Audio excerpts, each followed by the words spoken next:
ময়মনসিংহের ভালুকায় বিনোদন ও জ্ঞান চর্চায় মিনি পার্ক নির্মাণের কর্মসূচি হাতে নিয়েছে উপজেলা প্রশাসন। উপজেলা নির্বাহী কর্মকর্তা হাসান আবদুল্লাহ আল মাহমুদের উদ্যোগে এই বিনোদন জ্ঞান চর্চার চত্বরটি নির্মাণ করা হচ্ছে। দৃষ্টিনন্দন মিনি পার্কে থাকবে কিডস জোন, পাঠকপ্রিয় লাইব্রেরি সহ আধুনিক রেস্তোরাঁর ব্যবস্থা।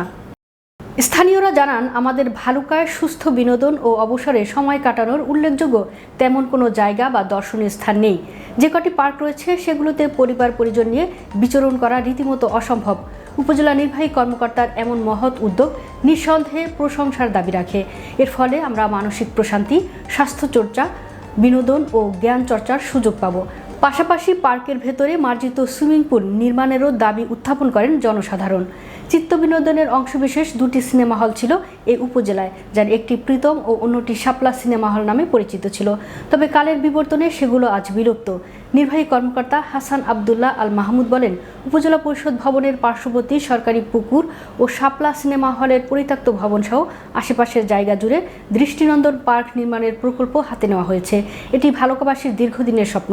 পরে তিনি বিভাগীয় কমিশনার ও জেলা প্রশাসকের প্রতি কৃতজ্ঞতা জানিয়ে অতি দ্রুত পার্ক নির্মাণের কাজ শুরু করার আশাবাদ ব্যক্ত করেন। দেওয়ার জন্য একটি মিনি পার্ক করতে যাচ্ছে, যে পার্কের মধ্যে বিভিন্ন ধরনের সুবিধা থাকবে। তার মধ্যে এই কিডস জোন, লাইব্রেরি, ক্যাফেটেরিয়া এবং মিনি পার্ক, এগুলো খুবই দরকারি বালুকাবাসীর জন্য।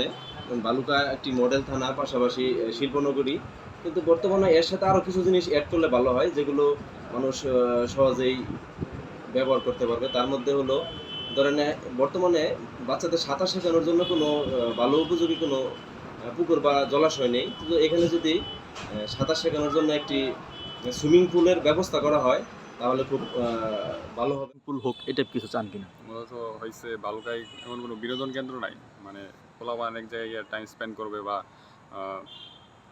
অফশোর টাইম বা ফ্রাইডেতে কোনো জায়গায় ঘুরতে যাবে, এমন কোনো বিনোদন কেন্দ্র নাই। তাই বালুকার মধ্যে এই উপজেলার ভিতরে একটা পার্ক হচ্ছে, এটাই অনেক মানে সবার। উপজেলা প্রশাসন কর্তৃক আমাদের ভালুকায় বিনোদনের জন্য পার্কের যে উদ্যোগ নেওয়া হয়েছে, এটি আসলে খুবই প্রশংসনীয়। আমি চাইবো যেন এই পার্কে সুস্থ বিনোদনের ব্যবস্থা করা হয়, পাশাপাশি যেন একটা সুইমিং পুলের ব্যবস্থা করা হয়।